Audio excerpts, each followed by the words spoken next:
ਹਰਪ੍ਰੀਤ ਸਿੰਘ ਜਵੰਦਾ ਦੀਆਂ ਕਹਾਣੀਆਂ। ਪਹਿਲੀ ਕਹਾਣੀ। ਜਿਸ ਦਿਨ ਕਿਸੇ ਨੇ ਮੈਨੂੰ ਦੇਖਣ ਆਉਣਾ ਹੁੰਦਾ, ਪਾਪਾ ਜੀ ਦਾ ਪੂਰਾ ਜ਼ੋਰ ਲੱਗ ਜਾਂਦਾ।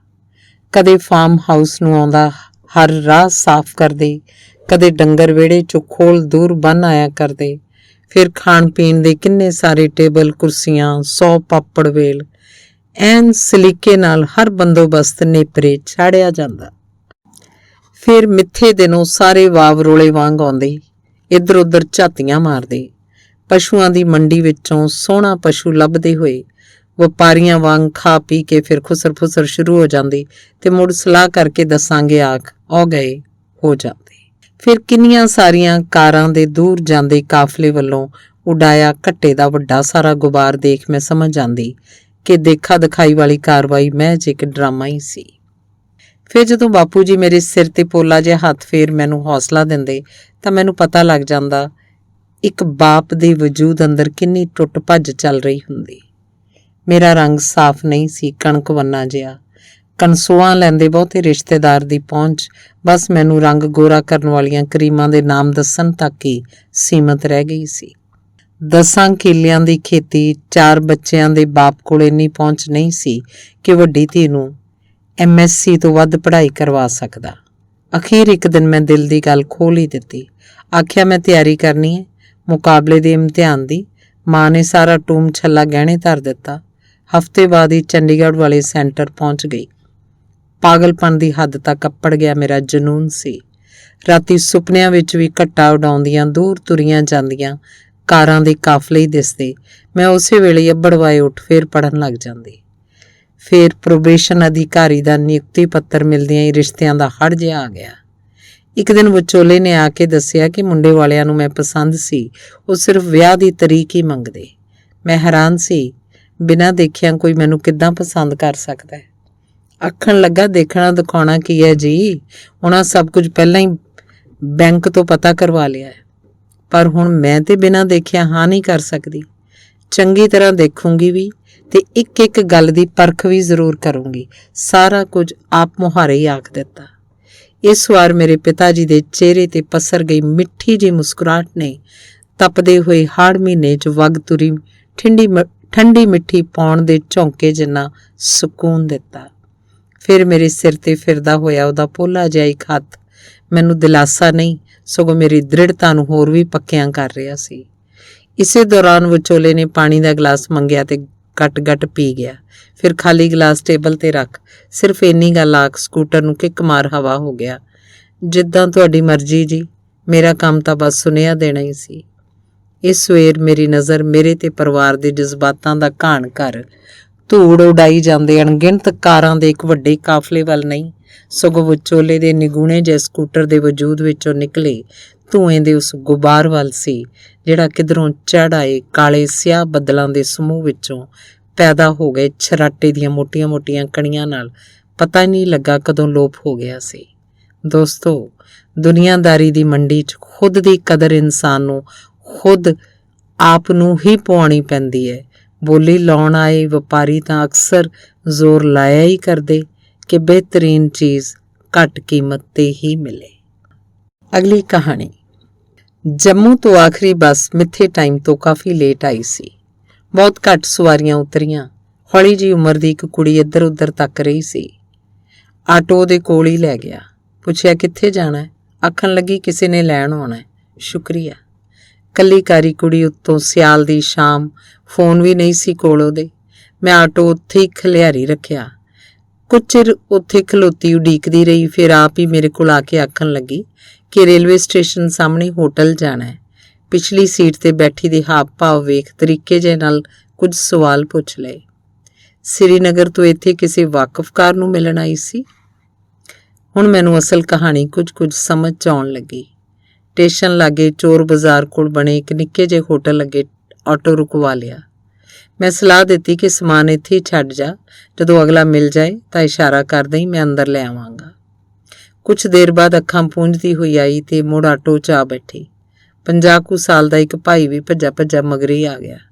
ਕੋਲ ਆ ਕੇ ਆਖਣ ਲੱਗਾ, ਰੁਬੀਨਾ ਮੈਂ ਹੀ ਹਾਂ, ਹੈਦਰ। ਪ੍ਰੋਫਾਈਲ ਤੇ ਤਸਵੀਰ ਤਾਂ ਮੇਰੇ ਭਤੀਜੇ ਦੀ ਹੈ, ਪਰ ਮੈਂ ਤੈਨੂੰ ਅਜੇ ਵੀ ਓਨਾ ਹੀ ਪਿਆਰ ਕਰਦਾ। ਇੰਨੀ ਗੱਲ ਸੁਣ ਮੈਂ ਆਟੋ ਤੋਂ ਹੇਠਾਂ ਉਤਰ ਆਇਆ ਤੇ ਉਸ ਵੱਲ ਵਧਿਆ। ਮਸਲਾ ਖੜਾ ਹੁੰਦਾ ਵੇਖ ਉਹ ਵਾਪਸ ਮੁੜ ਕਿਧਰੇ ਤੰਗ ਜੀ ਗਲੀ 'ਚ ਲੋਪ ਹੋ ਗਿਆ। ਹੁਣ ਉਹ ਕੁਛ ਦੇਰ ਖਾਮੋਸ਼ ਬੈਠੀ ਰਹੀ, ਫਿਰ ਪੁੱਛਿਆ, ਹੁਣ ਕਿੱਥੇ ਜਾਵਾਂਗੀ? ਹੁਣ ਉਹ ਗੋਡਿਆਂ 'ਚ ਸਿਰ ਦੇ ਕੇ ਰੋਣ ਲੱਗ ਪਈ। ਮੈਂ ਉਹਦੇ ਸਿਰ ਤੇ ਹੱਥ ਫੇਰ ਉਹਦੇ ਪਿਓ ਦਾ ਨਾਮ ਤੇ ਨੰਬਰ ਮੰਗਿਆ। ਫਿਰ ਉਸੇ ਵੇਲੇ ਸ਼੍ਰੀਨਗਰ ਨੂੰ ਫੋਨ ਲਾਇਆ। ਆਖਿਆ, ਮਹਿਮੂਦ ਭਾਈਜਾਨ, ਅੰਮ੍ਰਿਤਸਰੋਂ ਬੋਲਦਾ। ਤੁਹਾਡੀ ਧੀ ਮੇਰੀ ਧੀ ਦੀ ਸਹੇਲੀ ਏ ਤੇ ਸ਼ਾਇਦ ਤੁਹਾਨੂੰ ਬਿਨਾਂ ਦੱਸਿਆ ਹੀ ਇੱਥੇ ਉਹਨੂੰ ਮਿਲਣ ਆ ਗਈ ਏ। ਇਸ ਵੇਲੇ ਹਿਫਾਜ਼ਤ ਨਾਲ ਸਾਡੇ ਕੋਲ ਹੀ ਏ, ਕੋਈ ਫਿਕਰ ਨਾ ਕਰਨਾ। ਇੰਨੀ ਗੱਲ ਸੁਣ ਘਰ 'ਚ ਪਰਤ ਆਇਆ। ਬੇਅੰਤ ਖੁਸ਼ੀ ਦਾ ਮਾਹੌਲ ਫੋਨ ਤੇ ਮੈਨੂੰ ਸਾਫ਼-ਸਾਫ਼ ਸੁਣਾਈ ਦੇ ਰਿਹਾ ਸੀ। ਫਿਰ ਜਦੋਂ ਦੁਆਵਾਂ ਤੇ ਸ਼ੁਕਰਾਨਿਆਂ ਦਾ ਸਿਲਸਿਲਾ ਮਾੜਾ ਜਿਹਾ ਥੰਮਿਆ ਤਾਂ ਮਹਿਮੂਦ ਆਖਣ ਲੱਗਾ ਕਿ ਉਹ ਅਗਲੀ ਸਵੇਰੀ ਪਹਿਲੀ ਬੱਸੇ ਚੜ੍ਹ ਅੰਮ੍ਰਿਤਸਰ ਅੱਪੜ ਜਾਏਗਾ। ਫਿਰ 2 ਦਿਨ ਕੋਲ ਹੀ ਰਹੇ। ਜਦੋਂ ਤੀਜੇ ਦਿਨ ਦੋਵੇਂ ਪਿਓ ਧੀ ਜੰਮੂ ਵਾਲੀ ਬੱਸ ਤੇ ਚੜ੍ਹਨ ਲੱਗੇ ਤਾਂ ਮੇਰੇ ਕੋਲੋਂ ਨਾ ਹੀ ਰਿਹਾ ਗਿਆ। ਸਾਰੀ ਅਸਲ ਗੱਲ ਦੱਸ ਦਿੱਤੀ। ਹੁਣ ਮਹਿਮੂਦ ਕੋਲੋਂ ਗੱਲ ਨਾ ਕੀਤੀ ਜਾਵੇ। ਮੇਰੇ ਪੈਰੀਂ ਪੈ ਗਿਆ। ਬਸ ਬਾਰ-ਬਾਰ ਇਹੀ ਆਖੀ ਜਾਵੇ, ਸ਼ੁਕਰੀਆ ਤੁਹਾਡਾ ਤੇ ਤੁਹਾਡੀ ਕੌਮ ਦਾ, ਜਿਹਨੇ ਸ੍ਰੀਨਗਰ ਦੇ ਇੱਕ ਗਰੀਬ ਮੁਸਲਮਾਨ ਦੀ ਇੱਜ਼ਤ ਨੂੰ ਆਪਣੀ ਚਾਦਰ ਨਾਲ ਢਕੀ ਰੱਖਿਆ। ਅੱਲਾ ਪਾਕ ਤੁਹਾਡੀ ਝੋਲੀ ਮੇਰੇ ਹਿੱਸੇ ਦੀਆਂ ਸਾਰੀਆਂ ਰਹਿਮਤਾਂ ਨਾਲ ਨੱਕੋ ਨੱਕ ਭਰ ਦੇ। ਇੰਨੇ ਨੂੰ ਕੰਡਕਟਰ ਕਾਹਲਾ ਪੈ ਗਿਆ ਤੇ ਉਹਨੇ ਉੱਚੀ ਸਾਰੀ ਸੀਟੀ ਮਾਰ ਬੱਸ ਤੋਰ ਲਈ। ਅੱਖੋਂ ਓਹਲੀ ਹੁੰਦੀ ਜਾਂਦੀ ਬੱਸ ਦੀ ਬਾਰੀ ਵਿੱਚੋਂ ਦੂਰ ਤੱਕ ਹਿਲਦੇ ਜਾਂਦੇ ਸ਼ੁਕਰਾਨੇ ਵਾਲੇ ਹੱਥਾਂ ਨੂੰ ਵੇਖ ਅੰਦਰੋਂ ਇੱਕ ਆਵਾਜ਼ ਜੀ ਨਿਕਲੀ ਕਿ ਭਰਾਵਾ, ਕਾਹਦਾ ਏ ਅਹਿਸਾਨ, ਮੈਂ ਤੇ ਸਗੋਂ ਖੁਦ ਤੇਰਾ ਸ਼ੁਕਰਗੁਜ਼ਾਰ ਹਾਂ ਜਿਹਨੇ ਮੈਨੂੰ ਪਹਾੜ ਜਿੱਡੇ ਇੱਕ ਉਸ ਕਰਜ਼ੇ ਦੀ ਨਿੱਕੀ ਜਿਹੀ ਕਿਸ਼ਤ ਮੋੜਨ ਦਾ ਮੌਕਾ ਬਖਸ਼ਿਆ ਹੈ, ਜਿਹੜਾ ਕੁਝ ਵਰ੍ਹੇ ਪਹਿਲਾਂ ਇੱਕ ਰਹਿਮਦਿਲ ਸ਼ੇਖ ਨੇ ਕੈਨੇਡਾ ਦਾ ਲਾਰਾ ਲਾ ਕੇ ਧੋਖੇ ਨਾਲ ਉਹਦੇ ਮੁਲਕ ਕੁਵੈਤ ਭੇਜ ਦਿੱਤੀ ਗਈ ਮੇਰੀ ਸਕੀ ਭਾਣਜੀ ਨੂੰ ਆਪਣੇ ਖਰਚੇ ਤੇ ਵਾਪਸ ਅੰਮ੍ਰਿਤਸਰ ਭੇਜ ਮੇਰੇ ਸਿਰ ਚਾੜਿਆ ਸੀ। ਸੋ ਦੋਸਤੋ, ਜ਼ਿੰਦਗੀ 'ਚ ਸਿਰ ਚੜੇ ਕੁਝ ਕਰਜ਼ੇ ਐਸੇ ਵੀ ਹੁੰਦੇ ਐ ਜਿਨ੍ਹਾਂ ਦੇ ਵਿਆਜ ਦੀ ਤਾਂ ਗੱਲ ਹੀ ਛੱਡੋ, ਮੂਲ ਦੀ ਕਿਸ਼ਤ ਮੋੜਦਿਆਂ ਹੀ ਉਮਰਾਂ ਲੰਘ ਜਾਂਦੀਆਂ ਨੇ। ਅਗਲੀ ਕਹਾਣੀ। ਉਸ ਦਿਨ ਬੜਾ ਹੀ ਅਜੀਬ ਜਿਹਾ ਮਾਹੌਲ ਸੀ। ਕਿਰਾਏ ਦੀ ਰਕਮ, ਕਮੇਟੀ ਦੀ ਕਿਸ਼ਤ, ਨਿੱਕੀਆਂ ਦੀਆਂ ਫੀਸਾਂ ਤੇ ਉੱਤੋਂ ਇਹਨਾਂ ਨੂੰ ਕੰਮ ਤੋਂ ਮਿਲ ਗਿਆ ਜਵਾਬ। ਬਿਮਾਰੀ ਨਾਲ ਤੇ ਭਾਵੇਂ ਕੁਝ ਨਾ ਹੁੰਦਾ, ਪਰ ਕਿੰਨੇ ਸਾਰੇ ਇਹ ਫਿਕਰਾਂ ਨੇ ਮੇਰਾ ਸਾਹ ਸਾਥੀ ਜ਼ਰੂਰ ਕੱਢ ਲੈਣੇ ਸਨ। ਉਸ ਰਾਤ ਬਿਲਕੁਲ ਵੀ ਨੀਂਦਰ ਨਾ ਪਈ। ਪਿਛਲੇ ਪੈਰ ਜਾ ਕੇ ਜਦੋਂ 2 ਘੜੀਆਂ ਅੱਖ ਲੱਗੀ ਤਾਂ ਦਾਰਜੀ ਸੁਪਨੇ 'ਚ ਆਏ। ਆਖਣ ਲੱਗੇ, ਧੀਏ ਘਬਰਾਈ ਨਾ, ਅੱਜ ਫੇਰਾ ਪਾਵਾਂਗਾ। ਤੇ ਜਦੋਂ ਦੇ ਪੂਰੇ ਹੋਏ ਸਨ, ਔਕੜ ਵੇਲੇ ਅਕਸਰ ਹੀ ਸੁਪਨੇ 'ਚ ਆ ਕੇ ਇੰਨੀ ਗੱਲ ਅਕਸਰ ਹੀ ਆਖ ਜਾਇਆ ਕਰਦੇ, ਅਖੇ ਉਡੀਕ ਰੱਖੀ। ਪਰ ਹੁਣ ਤੱਕ ਆਪਣੀ ਆਖੀ ਗੱਲ ਕਦੇ ਵੀ ਨਹੀਂ ਸੀ ਪੁਗਾਈ। ਅਗਲੀ ਸਵੇਰ ਨਿੱਕਾ ਨਾਰਾਜ਼ ਸੀ। ਅਖੇ ਨਾਸ਼ਤੇ ਵਿੱਚ ਖਿਚੜੀ ਨਹੀਂ, ਗੋਭੀ ਵਾਲਾ ਪਰਾਂਠਾ ਖਾਣਾ ਹੈ। ਅਜੇ ਉਹਨੂੰ ਮਨਾਉਣ ਵਿੱਚ ਹੀ ਲੱਗੀ ਸਾਂ ਕਿ ਬਾਹਰ ਬੂਹਾ ਖੜਕਿਆ। ਸਬਜ਼ੀ ਵਾਲੇ ਬਾਬਾ ਜੀ ਸਨ। ਖੱਪੀ ਤੱਪੀ ਬਾਹਰ ਗਈ ਤੇ ਸਿੱਧਾ ਆਖ ਦਿੱਤਾ, ਹੁਣ ਕੁਝ ਦਿਨ ਬਾਹਰ ਨਾ ਖੜਕਾਇਆ ਜੇ, ਸਾਨੂੰ ਸਬਜ਼ੀ ਦੀ ਲੋੜ ਹੈ ਨਹੀਂ। ਆਖਣ ਲੱਗੇ, ਪੁੱਤਰ ਇੰਨਾ ਚਿਰ ਹੋ ਗਿਆ ਕਦੀ ਨਾਗਾ ਨਹੀਂ ਪਿਆ, ਪਰ ਅੱਜ ਇੰਜ ਕਿਉਂ? ਅਸਲ ਗੱਲ ਦੱਸ ਕੀ ਹੋਈ ਏ?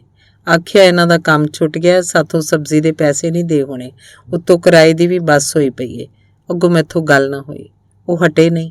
ਕਿੰਨੀ ਸਾਰੀ ਸਬਜ਼ੀ ਲਿਫਾਫੇ 'ਚ ਪਾ ਆਪ ਹੀ ਅੰਦਰ ਰਸੋਈ 'ਚ ਧਰ ਆਏ।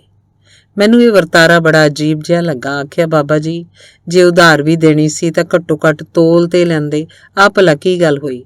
ਕੋਲ ਖਲੋਤੇ ਨਿੱਕੇ ਨੂੰ ਹਮੇਸ਼ਾ ਵਾਂਗ ਝੂੰਗੇ ਵਾਲੇ 2 ਟਮਾਟਰ ਫੜਾਉਂਦੇ ਆਖਣ ਲੱਗੇ, ਧੀਏ, ਅੱਜ ਸਬਜ਼ੀ ਵਾਲਾ ਬਾਬਾ ਨਹੀਂ, ਸਗੋਂ ਇੱਕ ਬਾਪ ਔਕੜ 'ਚ ਫਸੀ ਆਪਣੀ ਧੀ ਨੂੰ ਕੁਝ ਦੇ ਰਿਹਾ ਹੈ, ਤੇ ਬਾਪ ਜਦੋਂ ਵੀ ਕੁਝ ਦਿੰਦਾ ਬਿਨਾਂ ਤੋਲਿਆਂ ਹੀ ਦਿੰਦਾ ਹੈ। ਫਿਰ ਸਿਰ ਤੇ ਪਿਆਰ ਦੇ ਕੇ ਇੰਨੀ ਗੱਲ ਆਖਦੇ ਹੋਏ ਅਗਾਂਹ ਨੂੰ ਹੋ ਤੁਰੇ ਕਿ ਕੱਲ ਨੂੰ ਫੇਰ ਆਊਂ, ਇੰਜੀ ਦਸਤਕ ਵੀ ਦਿਉਂ ਤੇ ਜੋ ਵੀ ਚਾਹੀਦਾ ਹੋਇਆ ਨਿਸੰਗ ਹੋ ਕੇ ਮੰਗ ਲਵੀਂ। ਤੇਰਾ ਇਹ ਬਾਬਾ ਜੀ ਅਮੀਰ ਹੋਣ ਵਾਸਤੇ ਸਬਜ਼ੀ ਥੋੜ੍ਹਾ ਵੇਚਦਾ, ਉਹ ਤੇ ਬਹਾਨੇ ਨਾਲ ਹੀ ਵੇਖਣ ਆਉਂਦਾ ਹੈ ਕਿ ਕੋਈ ਧੀ ਦੁਖੀ ਤੇ ਨਹੀਂ, ਘਬਰਾਈਦਾ ਨਹੀਂ ਹੁੰਦਾ। ਇਹ ਔਖੇ ਭਾਰੇ ਟਾਈਮ ਤੇ ਬੰਦੇ ਤੇ ਸਦੀਆਂ ਤੋਂ ਆਉਂਦੇ ਜਾਂਦੇ ਹੀ ਰਹੇ ਨੇ। ਕਿਸੇ ਬਾਹਰੀ ਸਦਮੇ ਦੇ ਨਾਲ ਅੱਜ ਅੰਦਰੋਂ ਅੰਦਰ ਬਾਹਲੀ ਖੁਸ਼ ਵੀ ਸਾਂ। ਦਾਰਜੀ ਹੁਣ ਤੱਕ ਸੁਪਨੇ 'ਚ ਕੀਤੇ ਆਪਣੇ ਕਿੰਨੇ ਸਾਰੇ ਕੌਲ ਕਰਾਰ ਅੱਜ ਪਹਿਲੀ ਵੇਰ ਖੁਦ ਆ ਕੇ ਪੁਗਾ ਜੋ ਗਏ ਸਨ। ਅਗਲੀ ਕਹਾਣੀ। ਮੈਂ ਮਸਾਂ 5ਵੀਂ 'ਚ ਪੜ੍ਹਦੀ ਹੋਵਾਂਗੀ ਜਦੋਂ ਮਾਂ ਇੰਜ ਹੋ ਗਈ ਸੀ। ਪੇਕੇ ਜਾਂਦੀ ਦੀ ਬੱਸ ਨਹਿਰ 'ਚ ਜਾ ਪਈ। ਮੁੜ ਕੇ ਰਿਸ਼ਤੇਦਾਰੀ ਨੇ ਜ਼ੋਰ ਪਾ ਕੇ ਡੈਡੀ ਜੀ ਦਾ ਦੂਜਾ ਵਿਆਹ ਕਰ ਦਿੱਤਾ। ਨਵੀਂ ਲਿਆਂਦੀ ਮਾਂ ਉਮਰ ਦੀ ਛੋਟੀ ਸੀ, ਮਸਾਂ 20 ਦੀ। ਡੈਡ ਉਦੋਂ 35 ਕੁ ਦਾ ਹੋਏਗਾ। ਨਵੀਂ ਵੀ ਇੱਥੇ ਦੂਜੇ ਥਾਂ ਹੀ ਆਈ ਸੀ। ਪਹਿਲੇ ਵਾਲਾ ਵਿਆਹ ਤੋਂ ਛੇਤੀ ਮਗਰੋਂ ਪੁਲਿਸ ਨੇ ਚੁੱਕ ਇੱਧਰ ਉੱਧਰ ਕਰ ਦਿੱਤਾ ਸੀ। ਲੋਕਾਂ ਬੜਾ ਡਰਾਇਆ, ਮਤਰੇਈ ਇੰਝ ਹੁੰਦੀ ਉਂਝ ਕਰਦੀ, ਪਰ ਉਸ ਸੁਭਾਅ ਦੀ ਬੜੀ ਚੰਗੀ ਨਿਕਲੀ। ਪਰ ਛੇਤੀ ਮਗਰੋਂ ਹੀ ਸਾਡੇ ਘਰੇ ਕਲੇਸ਼ ਜਿਹਾ ਰਹਿਣ ਲੱਗ ਪਿਆ। ਡੈਡੀ ਉਹ 'ਤੇ ਸ਼ੱਕ ਜਿਹਾ ਕਰਿਆ ਕਰਦੇ। ਮੇਰੇ ਤਾਏ ਜੀ ਦੇ ਮੁੰਡੇ ਉਮਰ ਦੇ ਉਹਦੇ ਹਾਣੀ ਜਦੋਂ ਵੀ ਕਿਸੇ ਕੰਮ ਸਾਡੇ ਘਰੇ ਆਉਂਦੇ ਤਾਂ ਅੰਦਰੋਂ ਹੀ ਨਾ ਨਿਕਲਦੀ। ਡੈਡੀ ਨੇ ਮਨਾ ਕੀਤਾ ਹੁੰਦਾ ਸੀ। ਡੈਡੀ ਜੀ ਕਦੀ ਪੈਲੀਆਂ 'ਚੋਂ ਕੰਮ ਛੱਡ ਅਚਾਨਕ ਘਰੇ ਆ ਛਾਪਾ ਮਾਰਦਾ ਤੇ ਫਿਰ ਬਿਨਾਂ ਕੁਝ ਆਖੇ ਸਾਰੇ ਅੰਦਰ ਫਰੋਲਦਾ।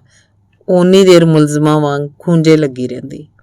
ਜਦੋਂ 10ਵੀਂ 'ਚ ਹੋਈ ਤਾਂ ਆਪਸੀ ਲੜਾਈ ਝਗੜਾ ਵੱਧ ਗਿਆ। ਡੈਡੀ ਮੈਨੂੰ ਆਖਿਆ ਕਰਦਾ, ਇਹ ਤੇ ਨਜ਼ਰ ਰੱਖਿਆ ਕਰ, ਪੇਕੇ ਵੀ ਘੱਟ ਵੱਧ ਹੀ ਜਾਣ ਦਿਆ ਕਰਦਾ। ਕਈ ਵਾਰ ਖੂੰਜੇ ਲੱਗ ਕੇ ਰੋਂਦੀ ਹੋਈ ਤੇ ਬੜਾ ਤਰਸ ਵੀ ਆਉਂਦਾ। ਡੈਡੀ ਅਕਸਰ ਹੀ ਆਪਣੀ ਦਾੜੀ ਰੰਗਿਆ ਕਰਦਾ, ਪਰ ਉਹਨੂੰ ਮੂੰਹ ਤੇ ਕੁਝ ਵੀ ਨਾ ਲਾਉਣ ਦਿੰਦਾ। ਆਖਦਾ, ਤੂੰ ਹਾਰ ਸ਼ਿੰਗਾਰ ਕਿਹਨੂੰ ਵਿਖਾਉਣੇ ਆ? ਉਹਨੇ ਪਤਾ ਨਹੀਂ ਆਪਣੀ ਪੇਟੋਂ ਖੁਦ ਦਾ ਜਵਾਕ ਆਪ ਹੀ ਨਹੀਂ ਸੀ ਜੰਮਿਆ ਤੇ ਜਾਂ ਫਿਰ ਡੈਡੀ ਨੇ ਹੀ ਨਹੀਂ ਸੀ ਜੰਮਣ ਦਿੱਤਾ। ਉਹ ਮੈਨੂੰ ਤੇ ਮੇਰੇ ਨਿੱਕੇ ਵੀਰ ਨੂੰ ਕਦੀ ਵੀ ਬੇਗਾਨਾ ਨਾ ਸਮਝਦੀ ਤੇ ਨਾ ਹੀ ਮੇਰੀ ਪਹਿਲੀ ਮਾਂ ਦਾ ਜ਼ਿਕਰ ਛਿੜਦਿਆਂ ਉਹਨੂੰ ਬੁਰਾ ਹੀ ਲੱਗਦਾ। ਉਹਦੇ ਪੇਕਿਆਂ 'ਚੋਂ ਜਦੋਂ ਵੀ ਕੋਈ ਸਾਡੇ ਘਰੇ ਆਉਂਦਾ ਤਾਂ ਸਾਨੂੰ ਅਸਲੀ ਦੋਤੇ ਦੋਤੀ ਵਾਲਾ ਪਿਆਰ ਮਿਲਦਾ। ਅਖੀਰ ਹੌਲੀ ਮੈਂ ਦੋਹਾਂ ਦੇ ਝਗੜੇ 'ਚ ਦਖਲ ਦੇਣਾ ਸ਼ੁਰੂ ਕਰ ਦਿੱਤਾ। ਅਕਸਰ ਹੀ ਉਹਦੇ ਵੱਲ ਦੀ ਗੱਲ ਕਰਦੀ ਤਾਂ ਪਿਓ ਨੂੰ ਗੁੱਸਾ ਚੜ ਜਾਂਦਾ। ਆਖਦਾ, ਤੈਨੂੰ ਇਹਦੀ ਅਸਲੀਅਤ ਨਹੀਂ ਪਤਾ, ਤੂੰ ਨਿਆਣੀ ਹੈ। ਮੈਂ ਅੱਗੋਂ ਦਲੀਲ ਨਾਲ ਆਖਦੀ ਕਿ ਕਾਲਜ ਪੜ੍ਹਦੀ ਆ, ਮੈਨੂੰ ਚੰਗੇ ਬੁਰੇ ਸਭ ਕੁਝ ਦੀ ਸਮਝ ਏ। ਫਿਰ ਉਹ ਮੇਰੀ ਅਸਲ ਵਾਲੀ ਨੂੰ ਯਾਦ ਕਰ ਰੋ ਪੈਂਦਾ। ਮੈਨੂੰ ਲੱਗਦਾ ਮੈਨੂੰ ਜਜ਼ਬਾਤੀ ਕਰ ਮੈਨੂੰ ਆਪਣੇ ਵੱਲ ਕਰਨਾ ਲੋਚਦਾ ਹੈ।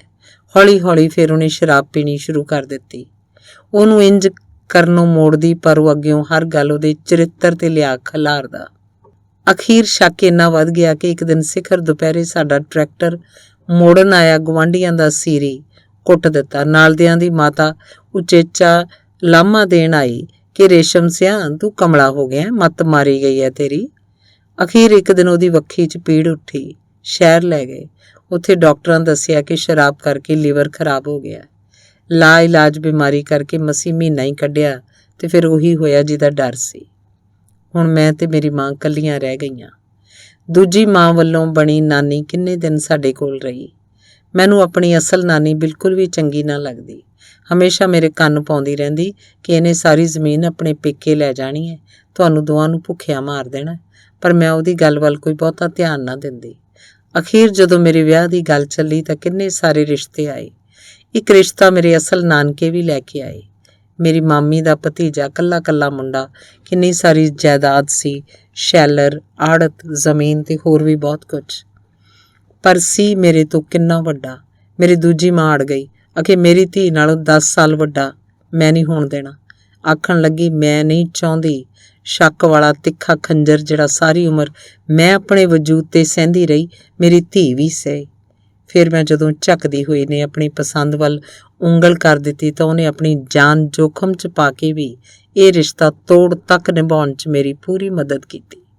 ਹੁਣ ਸਾਡਾ ਰਿਸ਼ਤਾ ਮਾਂ ਧੀ ਨਾਲੋਂ 2 ਸਹੇਲੀਆਂ ਤੇ ਨਿੱਕੀ ਵੱਡੀ ਭੈਣ ਦਾ ਜ਼ਿਆਦਾ ਹੈ। ਮੇਰਾ ਘਰ ਵਾਲਾ ਬਹੁਤ ਅਮੀਰ ਤੇ ਨਹੀਂ, ਪਰ ਹੈ ਜੀ ਜਾਨ ਲਾ ਕੇ ਮਿਹਨਤ ਕਰਨ ਵਾਲਾ। ਜ਼ਿੰਦਗੀ ਲੰਘੀ ਜਾਂਦੀ ਏ ਉਸੇ ਸਬਰ ਸੰਤੋਖ ਆਸਰੇ ਜਿਹੜਾ ਇਹ ਮਾਂ ਨੇ ਸ਼ੁਰੂ ਤੋਂ ਹੀ ਮੇਰੇ ਜ਼ਿਹਨ 'ਚ ਪਾਉਂਦੀ ਆਈ ਸਹਿਣ ਸ਼ਕਤੀ ਦਾ ਮੁਜੱਸਮਾ। ਸੋ ਦੋਸਤੋ, ਇਸ ਦੁਨੀਆ 'ਚ ਤਿੜਕੇ ਘੜੇ ਵਾਂਗ ਕੱਚੇ ਜਿਹੇ ਦਿਸਦੇ ਕਿੰਨੇ ਸਾਰੇ ਰਿਸ਼ਤੇ ਐਸੇ ਵੀ ਹੁੰਦੇ ਨੇ ਜਿਹੜੇ ਪੱਕਿਆਂ ਨਾਲੋਂ ਵੀ ਕਿੰਨੇ ਵੱਧ ਮਜ਼ਬੂਤ ਸਾਬਤ ਹੁੰਦੇ ਨੇ।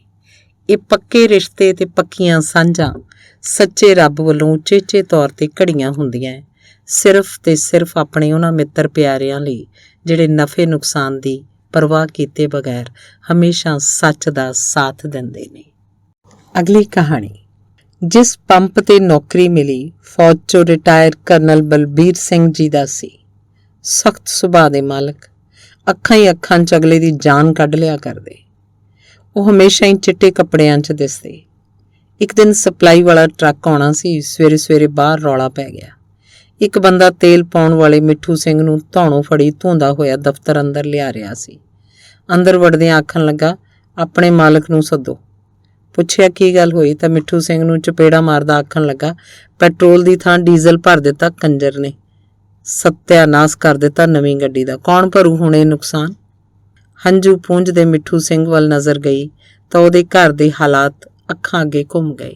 ਅਜੇ ਪਿਛਲੇ ਹਫ਼ਤੇ ਹੀ ਪਿਓ ਦੀ ਅਚਾਨਕ ਹੋ ਗਈ ਮੌਤ ਦਾ ਵਾਸਤਾ ਪੁਆ ਕੇ ਨੌਕਰੀ ਤੇ ਰਖਵਾਇਆ ਸੀ। ਨਿੱਕੇ ਨਿੱਕੇ ਭੈਣ ਭਰਾਵਾਂ ਦੀ ਲੰਮੀ ਚੌੜੀ ਫੌਜ। ਮੈਨੂੰ ਆਪਣੀ ਤੇ ਉਹਦੀ ਨੌਕਰੀ ਚਲੇ ਜਾਣ ਨਾਲੋਂ ਉਸ ਤੇ ਪਾਏ ਜਾਣ ਵਾਲੇ ਹਰਜਾਨੇ ਦੀ ਵੱਡੀ ਰਕਮ ਦਾ ਫਿਕਰ ਕਿਤੇ ਜ਼ਿਆਦਾ ਸੀ। ਸਰਦਾਰ ਹੋਰਾਂ ਨੂੰ ਫੋਨ ਕੀਤਾ, ਸਾਰੀ ਗੱਲ ਦੱਸੀ। ਘੜੀ ਕੁ ਮਗਰੋਂ ਕਾਰ 'ਚੋਂ ਉਤਰਦੇ ਕਰਨਲ ਸਾਹਿਬ ਵੱਲ ਵੇਖ ਇੰਜ ਜਾਪ ਰਿਹਾ ਸੀ ਜਿੱਦਾਂ ਛੇਤੀ 2 ਬੱਕਰੇ ਜ਼ਿਬਾ ਹੋਣ ਜਾ ਰਹੇ ਹੋਣ। ਆਉਂਦਿਆਂ ਹੀ ਤਿੱਖੀਆਂ ਨਜ਼ਰਾਂ ਨਾਲ ਪਹਿਲਾਂ ਮੈਨੂੰ ਤੇ ਫਿਰ ਮਿੱਠੂ ਸਿੰਘ ਵੱਲ ਵੇਖਿਆ। ਫਿਰ ਗਾਹਕ ਵੱਲ ਮੁੜਦੇ ਹੋਏ ਪੁੱਛਣ ਲੱਗੇ, ਕਿੰਨੇ ਦਾ ਨੁਕਸਾਨ ਹੋਇਆ ਜੀ ਤੁਹਾਡਾ? ਪਹਿਲਾਂ ਤੋਂ ਹੀ ਪੂਰੀ ਗਿਣਤੀ ਮਿਣਤੀ ਕਰਕੇ ਬੈਠੇ ਹੋਏ ਨੇ, ਮਿੰਟ ਵੀ ਨਹੀਂ ਲਾਇਆ। ਆਖ ਦਿੱਤਾ ਜੀ ਕੁੱਲ ਮਿਲਾ ਕੇ 15,000। ਸਰਦਾਰ ਹੋਰਾਂ ਫੋਨ ਕਰਕੇ ਅਕਾਊਂਟੈਂਟ ਨੂੰ ਸੱਦ 15,000 ਦਾ ਚੈੱਕ ਫੜ ਲਿਆ। ਮਗਰੋਂ ਗਾਹਕ ਨੂੰ ਸੰਬੋਧਨ ਹੁੰਦੇ ਆਖਣ ਲੱਗੇ ਕਿ ਹਰਜਾਨਾ ਭਰਨ ਤੋਂ ਪਹਿਲਾਂ ਮੇਰੇ 1-2 ਸਵਾਲ ਨੇ, ਪੁੱਛ ਸਕਦਾ? ਅੱਗੋਂ ਹਾਂ ਹੋਣ ਤੇ ਪੂਰੇ ਫੌਜੀ ਲਹਿਜੇ 'ਚ ਆਉਂਦੇ ਹੋਏ ਪੁੱਛਣ ਲੱਗੇ, ਕਿੰਨੀਆਂ ਚਪੇੜਾਂ ਮਾਰੀਆਂ ਜੀ ਤੁਸੀਂ ਮੁੰਡੇ ਨੂੰ ਤੇ ਕਿੰਨੀਆਂ ਗਾਲਾਂ ਕੱਢੀਆਂ? ਸਿੱਧਾ ਜਵਾਬ ਦੇਣ ਦੀ ਥਾਂ ਆਖਣ ਲੱਗਾ, ਜੀ ਐਡਾ ਵੱਡਾ ਨੁਕਸਾਨ ਕੀਤਾ, ਇੰਨਾ ਕੁਝ ਕਰਨਾ ਤੇ ਬਣਦਾ ਹੀ ਸੀ। ਤੁਹਾਡੇ ਹੋਏ ਨੁਕਸਾਨ ਦਾ ਅਸੀਂ ਹਰਜਾਨਾ ਭਰਨ ਜਾ ਰਹੇ ਹਾਂ, ਪਰ ਮੁੰਡੇ ਦੇ ਕੀਤੇ ਸਰੀਰਕ ਤੇ ਮਾਨਸਿਕ ਨੁਕਸਾਨ ਦੀ ਪੂਰਤੀ ਹੁਣ ਤੁਹਾਨੂੰ ਵੀ ਕਰਨੀ ਪਏਗੀ, ਵਰਨਾ ਗੱਲ ਥਾਣੇ ਤੱਕ ਜਾ ਸਕਦੀ ਹੈ। ਥਾਣੇ ਦਾ ਜ਼ਿਕਰ ਆਉਂਦਿਆਂ ਹੀ ਬਾਊ ਟਾਈਮ ਦਿਸਦੇ ਉਸ ਬੰਦੇ ਦੇ ਮੁੜ ਕੇ ਛੁੱਟ ਗਏ ਤੇ ਮਗਰੋਂ ਘੜੀਆਂ ਪਲਾਂ ਵਿੱਚ ਹੀ ਮੁੱਕਾ ਹੋ ਗਿਆ। ਸਰਦਾਰ ਹੋਰੀ ਵਾਪਸ ਗੱਡੀ 'ਚ ਬੈਠਣ ਲੱਗੇ ਤਾਂ ਮੈਂ ਡਰਦੇ ਨੇ ਪੁੱਛ ਲਿਆ, ਜੀ ਹੁਣ ਮਿੱਠੂ ਸਿੰਘ ਕੱਲ ਨੂੰ ਕੰਮ ਤੇ ਆ ਸਕਦਾ ਕਿ ਨਹੀਂ? ਹਾਂ, ਕਿਉਂ ਨਹੀਂ, ਕੰਮ ਕਰੇਗਾ ਇਹ ਮੁੰਡਾ ਇੱਥੇ ਹੀ, ਗਲਤੀ ਤਾਂ ਕਿਸੇ ਤੋਂ ਵੀ ਹੋ ਸਕਦੀ ਹੈ। ਆਥਣ ਵੇਲੇ ਹਰਜਾਨੇ ਵਜੋਂ ਮਿਲੇ ਪੂਰੇ 3,000 ਬੁੱਝੇ 'ਚ ਪਾਈ ਘਰ ਨੂੰ ਤੁਰੇ ਜਾਂਦੇ ਮਿੱਠੂ ਸਿੰਘ ਵੱਲ ਵੇਖ ਮੈਨੂੰ ਇੰਜ ਮਹਿਸੂਸ ਹੋ ਰਿਹਾ ਸੀ ਜਿੱਦਾਂ ਅੰਬਰੋਂ ਉਤਰੇ ਇੱਕ ਚਿੱਟ ਦਾੜੀਏ ਰੱਬ ਨੇ ਐਨ ਮੌਕੇ ਤੇ ਅੱਪੜ ਮੌਤ ਦੇ ਮੂੰਹ 'ਚ ਜਾ ਪਈਆਂ 2 ਮਾਸੂਮ ਜ਼ਿੰਦਗੀਆਂ ਸਦਾ ਲਈ ਮੁੱਕ ਜਾਣ ਤੋਂ ਬਚਾ ਲਈਆਂ ਹੋਣ। ਅਗਲੀ ਕਹਾਣੀ। ਹਰਿਆਣੇ ਦੇ ਗੂਲੇ ਚੀਕੇ ਦਾ ਸੁਖਵੰਤ ਸਿੰਘ ਭਜਨ ਲਾਲ ਮੁੱਖ ਮੰਤਰੀ ਸੀ। ਪਟਿਆਲੇ ਤੋਂ ਚੱਲੀ ਬੱਸ ਪਿਹੋਵਾ ਪੜੀ ਤਾਂ ਪੁਲਿਸ ਨੇ ਖੱਟੀ ਪੱਗ ਵੇਖ ਹੇਠਾਂ ਲਾ ਲਿਆ। ਅਖੇ ਜਾਂ ਦਸਤਾਰ ਲਾ ਕੇ ਪਾਸੇ ਰੱਖ ਦੇ ਜਾਂ ਵਾਪਸ ਪੰਜਾਬ ਮੁੜ ਜਾ ਤੇ ਫਿਰ ਥਾਣੇ ਤਫਤੀਸ਼ ਹੋਊ। ਪਹਿਲੀਆਂ 2 ਮੰਨਣ ਤੋਂ ਨਾ ਕਰ ਦਿੱਤੀ, ਫਿਰ ਜੋ ਹੋਇਆ ਉਸ ਮਗਰੋਂ ਘਰ ਨਹੀਂ ਪਰਤਿਆ। ਚੜ੍ਹਦੀ ਕਲਾ ਵਾਲੇ ਚੋਟੀ ਦੇ ਸਿੰਘਾਂ ਦਾ ਸੰਗ ਬਾਣਿਆ। ਹਦਾਇਤ ਹੁੰਦੀ ਸੀ ਕਿ ਠਾਰ ਤੇ ਆਪਣੇ ਤੋਂ ਛੋਟੀ ਥੋੜੀ ਧੀ ਏ, ਆਪਣੇ ਬਰੋਬਰ ਦੀ ਭੈਣ ਤੇ ਆਪਣੇ ਤੋਂ ਵੱਡੀ ਮਾਤਾ। ਭਾਬੀ ਨਾਮ ਦਾ ਸ਼ਬਦ ਸੱਚੇ ਸੁੱਚੇ ਸਿੰਘਾਂ ਦੀ ਡਿਕਸ਼ਨਰੀ 'ਚ ਹੀ ਨਹੀਂ ਸੀ ਹੁੰਦਾ। ਭਾਈ ਜਿੰਦਾ ਜਿੰਨੀ ਚੜ੍ਹਦੀ ਕਲਾ ਕਿਸੇ ਵਿੱਚ ਨਹੀਂ ਵੇਖੀ, ਫਿਰ ਕਿਸੇ ਮੁਖਬਰੀ ਤੋਂ ਫੜਿਆ ਗਿਆ। ਪਿੱਛੋਂ ਪੈਰਵਾਈ ਨਾ ਹੋਣ ਕਰਕੇ ਸੰਨ 97 ਤੱਕ ਅੰਦਰ ਰਿਹਾ। ਬਾਹਰ ਆਇਆ ਤਾਂ ਸਭ ਕੁਝ ਬਦਲ ਗਿਆ। ਹਾਲਾਤ, ਵਫਾਦਾਰੀਆਂ ਤੇ ਤਰਜ਼ੇ ਜ਼ਿੰਦਗੀ ਜਿਹੜੇ ਮਰਨ ਮਾਰਨ ਦੀਆਂ ਸੋਹਾਂ ਖਾਂਦੇ ਸੀ, ਹੁਣ ਹਕੂਮਤ ਦੇ ਗੋਡਿਆਂ ਹੇਠੋਂ ਲੰਘ ਇੱਕ ਵੱਖਰੀ ਲੀਹੇ ਪੈ ਗਏ ਸਨ।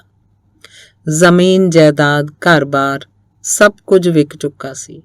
ਆਖਰੀ ਉਮਰੇ ਵਿਆਹ ਕਰ ਦਿੱਤਾ, 3 ਧੀਆਂ ਤੇ 1 ਪੁੱਤਰ। ਇੱਕ ਵੇਰ ਨਿੱਕੀ ਧੀ ਦੀ ਫੀਸ ਥੁੜ ਗਈ। ਮਜ਼ਾਕ ਨਾਲ ਆਖਣ ਲੱਗੀ, ਪਾਪਾ ਜੀ ਸੁਣਿਆ ਤੁਸੀਂ ਕੌਮ ਦੀ ਖਾਤਰ ਬਥੇਰੇ ਬੈਂਕ ਲੁੱਟੇ, ਅੱਜ ਆਪਣੀ ਖਾਤਰ ਫਿਰ ਕਿਸੇ ਬੈਂਕ ਗੇੜਾ ਮਾਰ ਆਓ। ਅੱਗਿਓਂ ਰੋ ਪਿਆ, ਆਖੇ ਧੀਏ ਹੁਣ ਇਹਨਾਂ ਹੱਡਾਂ 'ਚ ਇੰਨੀ ਜਾਨ ਨਹੀਂ ਕਿ ਕੁੱਟ ਝੱਲ ਸਕਾਂ। ਆਖਦਾ ਕੋਈ ਜਥੇਬੰਦੀ ਬੱਚਿਆਂ ਦੀ ਪੜ੍ਹਾਈ ਦਾ ਜੁੰਮਾ ਚੁੱਕ ਲਵੇ, ਆਪ ਤੇ ਅਚਾਰ ਤੇ ਸੁੱਕੀ ਰੋਟੀ ਨਾਲ ਗੁਜ਼ਾਰਾ ਕਰ ਲਵਾਂਗਾ। ਇੱਕ ਹੋਰ ਬਾਬਾ ਜੀ ਤਰਨ ਤਾਰਨ ਕੋਲ ਪਿੰਡ 3 ਪੁੱਤਰ ਕੌਮੀ ਸੇਵਾ ਤੇ ਲੇਖੇ ਲੱਗ ਗਏ। ਅੱਜ ਕੱਲਮ ਕੱਲੇ ਮੋਟਰਸਾਈਕਲ ਰਿਕਸ਼ਾ ਚਲਾਉਂਦੇ। ਪੱਖੋ ਕੇ ਭਾਜੀ ਪੁੱਛਣ ਲੱਗੇ, ਆਪਣਾ ਬੋਝਾ ਵਿਖਾਓ, ਕਿੰਨੇ ਪੈਸੇ ਕਮਾਏ ਸਵੇਰ ਦੇ? 10 ਦੇ 4 ਨੋਟ ਨਿਕਲੇ। ਅਖੇਤੀਆਂ ਦਾ ਤੇ ਪੈਟਰੋਲ ਲੱਗ ਗਿਆ, ਤਾਂ ਵੀ ਚੜ੍ਹਦੀ ਕਲਾ 'ਚ। ਨਾਲ ਦੀ ਕਈ ਵੇਰ ਮਨ ਭਰ ਲੈਂਦੀ, ਅਖੇ ਸਭ ਕੁਝ ਗਵਾ ਲਿਆ। ਫਿਰ ਅੱਗੋਂ ਆਖਦੇ, 10ਮ ਪਿਤਾ ਨੇ ਵੀ ਤਾਂ ਸਰਬੰਸ ਵਾਰ ਦਿੱਤਾ। 10ਮ ਪਿਤਾ ਦਾ ਜ਼ਿਕਰ ਆਉਂਦਿਆਂ ਹੀ ਫਿਰ ਚੜ੍ਹਦੀ ਕਲਾ ਪਸਰ ਜਾਂਦੀ। 9ਵੇਂ ਪਾਤਸ਼ਾਹ ਗੁਰੂ ਤੇਗ ਬਹਾਦਰ ਇਸੇ ਇਲਾਕੇ 'ਚ ਤੇਗ ਬਹਾਦਰ ਨਾਮ ਦੇ ਇੱਕ ਇੰਸਪੈਕਟਰ ਦਾ ਬੜਾ ਜ਼ਿਕਰ ਆਉਂਦਾ। ਬੜਾ ਜ਼ਾਲਿਮ, ਕੁਰਖਤ, ਖੁਦ ਤਸ਼ੱਦਦ ਕਰਿਆ ਕਰਦਾ। ਕਰੰਟ ਸਪੈਸ਼ਲਿਸਟ ਸੂਬਾ ਸਿੰਘ ਨਾਮ ਦਾ ਇੱਕ ਹੋਰ, ਖੁਦ ਨੂੰ ਸੂਬਾ ਸਰਹੰਦ ਆਖਿਆ ਕਰਦਾ। ਕਿੰਨੇ ਸਿੰਘ ਸ਼ਹੀਦ ਕੀਤੇ ਕੋਈ ਹਿਸਾਬ ਨਹੀਂ। ਕਿਸੇ ਸਿਰ ਤੇ ਖੱਟਾ ਪਰਨਾ ਵੇਖ ਲੈਂਦਾ ਤਾਂ ਆਖਦਾ ਵਹਿਣੀ ਵਿੱਚੋਂ ਮੂੰਹ ਧੋ।